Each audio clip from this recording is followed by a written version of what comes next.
Hello, it's your favorite sports Unc here. Don't forget to hit that subscribe button to join the fastest growing community on YouTube. Remember, Nightcap doesn't happen without you. So please subscribe or you're going to make Ocho cry. We got a very special guest joining us. We got former Pro Bowler, former Raven, former New York Giant, former Raider joining us. Darren Waller. Darren, how you What's doing, going bro? on, man? How y'all doing? Appreciate y'all having me. Man, I'm doing amazing. Yeah. Let me ask, bro. You playing? I mean, look, you have a little setback, and we'll get into that a little bit. You get drafted by the Ravens. You have some issues. You end up going to the Ravens, where you revive your career, playing unbelievable. You go to the Giants and having success there, and then abruptly, you stepped away from the game. What went into that decision that you're playing basically at the height of your career, and you said, you know what, I need to step away? I feel like mentally and emotionally, I felt like I kept running into similar walls I was running into earlier in my career. I wasn't necessarily sabotaging myself in the same way, but I just felt like I kept running to the wall. Like this isn't really fulfilling to me. I feel like there's a lot more room for me to be having joy here, and I'm not having joy. So I feel like I needed to step away to really just reevaluate my life while I was doing the things I was doing. Was I doing them for me, or was I doing them for other people to give me a thumbs up, shit like that? So I feel like taking that time away really presented an organic moment for me to come back and join the Dolphins. You know what? When I think about it too, when you think about that organic moment for you and being able to get away and having a sense of peace, for most, usually football allows us to get that peace away from the world, away from reality. Are you in a space now? Are you in a headspace now where you think you fulfilled whatever it is you needed to step away from the game from, and now you can devote your attention to just football? Yeah, I just feel a lot lighter, a lot pure.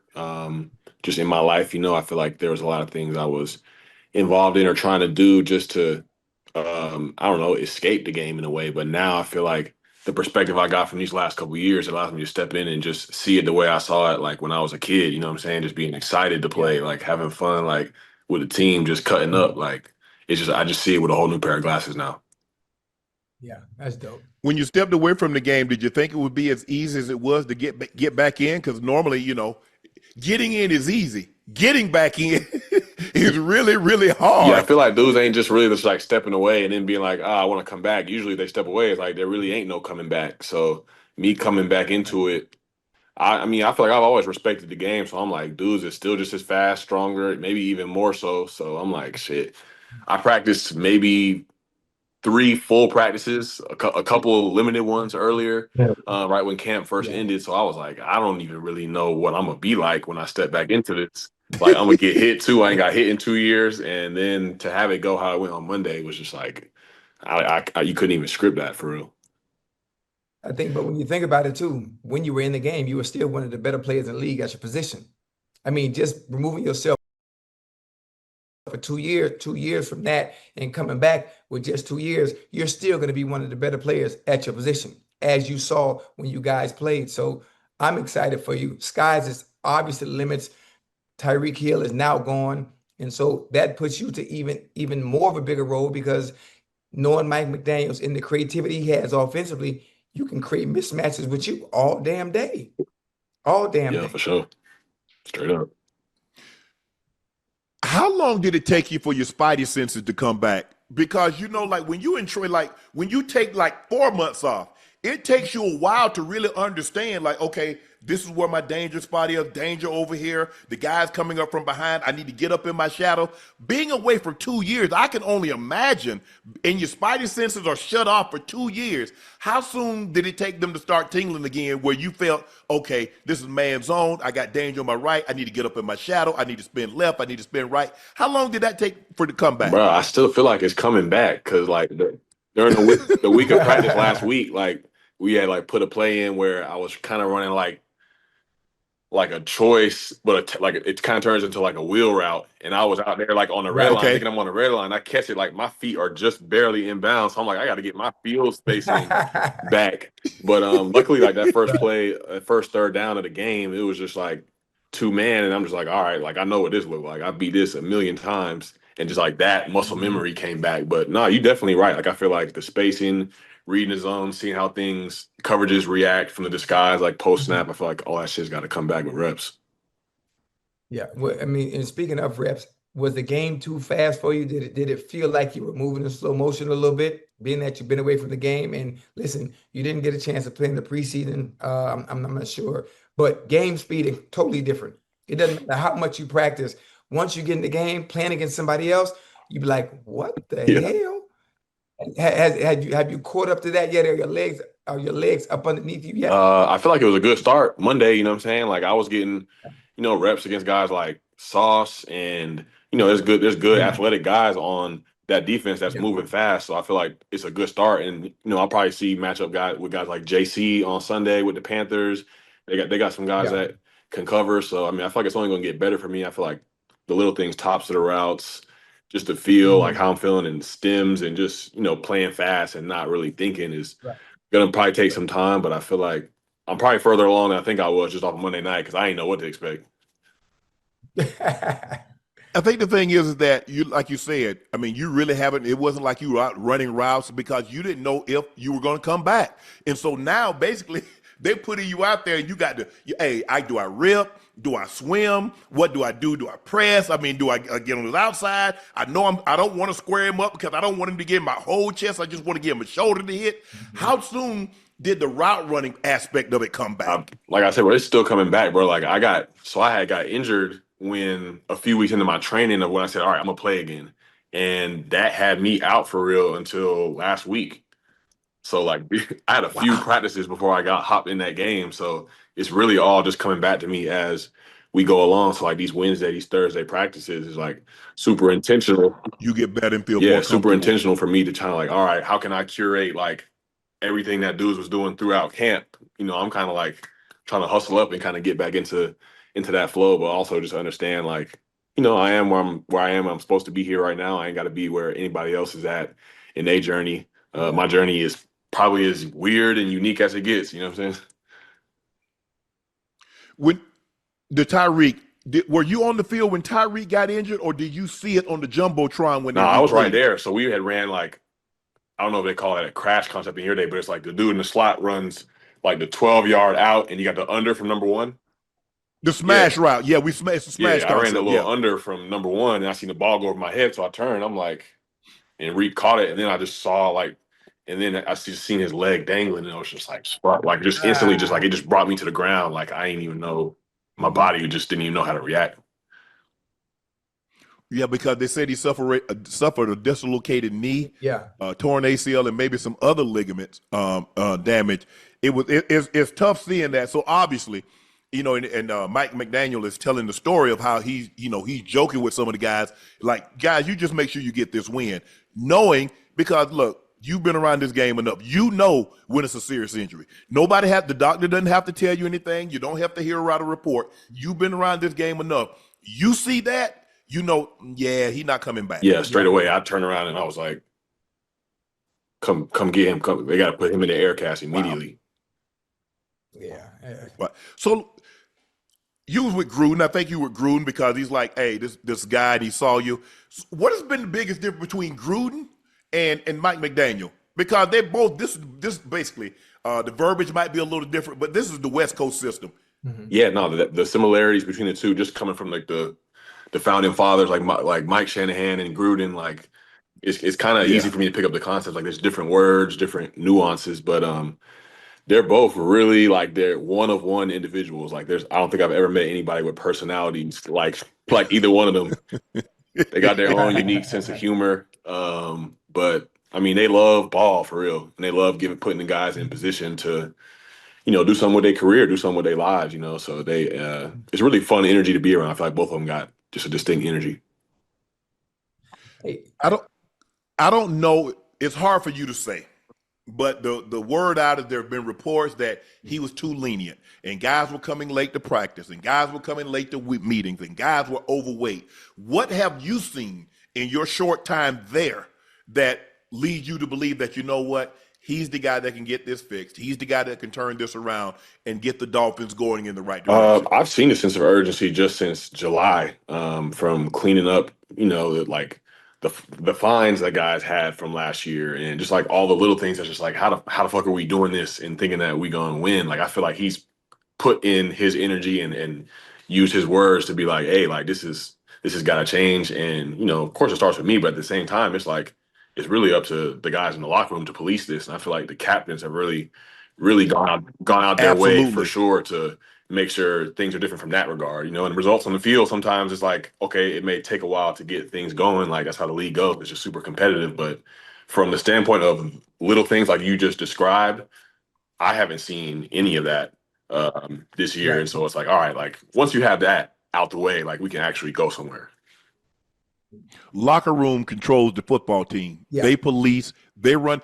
You got to show me the team that has the strong locker room, and I'll show you a team that consistently win. You show me a team that the locker room and the guys don't hold the other guys accountable, and I'll show you a team. Yeah. Let me go. You put me in any locker room for a week, and I don't know anything, so I'm going in there blind. I'm just gonna happen to be in the locker room. I'm just gonna be observant.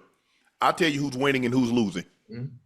Matter of fact, AD, since you came back, right, 2 years removed, obviously you get an opportunity to come back, play for the Dolphins. Obviously, you have your team goals. From an individual standpoint, 2 years removed for the game of football, what would be a successful season to you now that you return? I think a successful year for me is, really just kind of keeping the same mindset I had before. It's like I don't necessarily Right. know if it'll be 100 catches. I don't know if it'll be the metrics that they once were 5, 6 years ago, but just the same process of like however many opportunities it is, like those opportunities are gonna get maximized.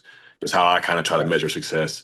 Try to get away from like the stats and everything like that, and really just kind of like being a leader, kind of being one of those guys like that Shannon was just discussing. Like I'm the oldest guy on the team, I think, which is wild. Like I just, Hey, I how just old are turned you? 33 September 13th.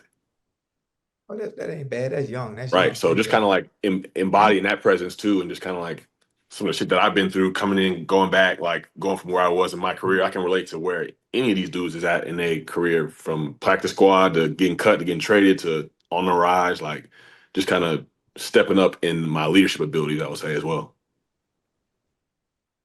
Now that you're back in football, because when you stepped away from the game, you stepped into music.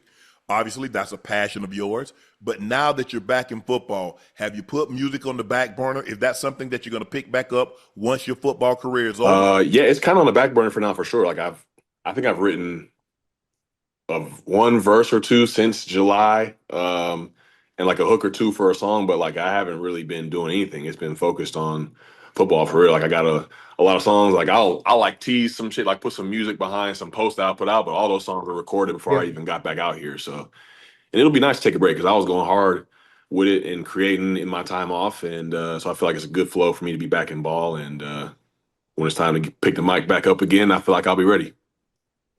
Well, Yeah, you know I what? mean, I I'm haven't glad. really heard a whole lot of rappers from Georgia Tech, but okay, Hey, it's a new, listen, I'm glad I'm glad you do that. Because it's listen, I guess it's a new thing, Darren. Hey, we open to it.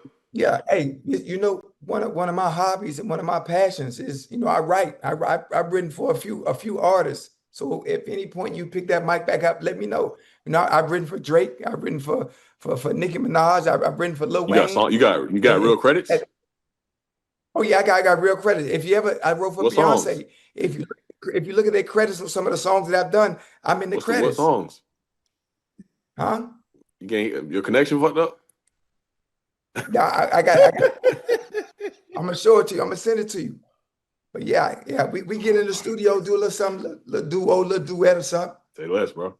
Hey, I need to know what's Yeah. the best cigar lounge in South Florida, bro. I'm in like Fort Lauderdale area. Hey, listen, we could go together. Smoke on the water. Smoke on the water. Smoke on the water, right there, right off Royal Palm Yeah. Boulevard. Yeah, or it's You know, another. Darren, I don't do nothing but smoke them Daniel Marshalls. Hey, send me my cigars, man. Whoa, I'm talking to the gas. This ain't got nothing to do with you, Ocho. Send my I'm telling the cigars. man what I smoke You on them don't even Fuentes. smoke. You don't even smoke. Ocho, you see, all I'm saying is that the Daniel Marshall, those 24 karat, I got a box of those. Yeah. Can you send me some cigars? Hey, Yeah. AD, yeah, on Pembroke Pembroke Pines Boulevard. There's another cigar bar called Aficionados. Them the two I go to. It's real nice. I ain't smoking no 24 karat gold, but Yeah, you the gold leaf, you look gold. Something, you know, Daniel Marshall. When next time you go to the cigar bar, now they're gonna be in the case. You just can't go pull them because you know they like 85 to 120 a stick. But you know, Nah, AD, don't listen to him. Them sticks cost $2.89 a oh pop. nah, we off that. listen, Yeah, they $2.89 you a pop. Ocho, why you mad? Because I got a box of them. Damn, God, I see you a couple. Hey, AD, them sticks was probably sent to him by accident. They were probably for me. I, You don't smoke cigars, huh? whoa. We'll get Oh, to you that on in a Black and minute. Miles? Darren, in 2020, you founded the Darren Waller Foundation with the mission to equip youth to avoid and overcome addiction of drugs and alcohol, support the youth and their families during the recovery and treatment journey. I don't know how well our audience know, but you were originally drafted by the Ravens. I mean, a guy that's your size, 6'5.5", 255 pounds, can run like you can run. You're a matchup problem. Jump. No linebackers doing anything with you. Safeties, they're just too small. People are putting their best corner. You beat Sauce for a touchdown. You were getting, when you were at your prime, when you were with the Raiders, I thought you were going to get my record that day, too. I think you had like 15 catches for 200 yards. I'm like, damn, he going to get it. To overcome what you overcame, when you were at your darkest, did you understand like, man, I'm throwing this great opportunity away? Did you understand when you're in it? Do you understand or do you realize that you actually have an addiction? Who told you have an addiction? When did you realize you had an Yeah, it's a addiction? great question. I feel like in the moment, I don't think you can. I think you're too numb. At least I was. Like for me, like the drinking and shit like that was to numb a lot of things I was feeling, thinking, experiencing. So in those moments where, you know, a normal person would feel like, oh fuck, like I'm throwing this shit away. Like I don't have access to that feeling. Like it's all kind of shut off, you know what I'm saying? And I had guys like Ben Watson was with the Ravens when I was there, like right before I got suspended, and he was like, if you could just like lock in, bro, like you don't know where this shit could go. Like a whole bunch of people Right. just telling me that, and I'm just like, I can't really receive it because I also don't really have that much confidence in myself. So I realized I was addicted when because I OD'd in 2017. It was like a month before what would have been my third season, and I was probably gonna be a starting tight end in Baltimore that year. That was 2017, and yeah, I OD'd and then went to rehab a month later, and I'm just sitting there listening to everything they're saying. I'm like, damn, like I definitely That's that's you. That's 100% me, and me. it's all throughout my family. You know what I'm saying? Like throughout like the generations of my family, it's kind of like impacted a lot of Right. people. So it's passed on to me, and then being able to have the opportunity to be like, all right, I could change the course of generations going forward for my family, and also just be somebody that people can look to because like shit, I done fucked up plenty times, and but they can still be Yeah. successful with whatever they got going. Yeah. How old were you when you started drinking or you started dabbling with drugs? Were you young or whether you got to college, you started drinking, college atmosphere? Was it in high Yeah, I school? was pretty young. I was like 15. I got into like painkillers like the hydrocodone 5 milligrams, 10 milligrams Yeah. first.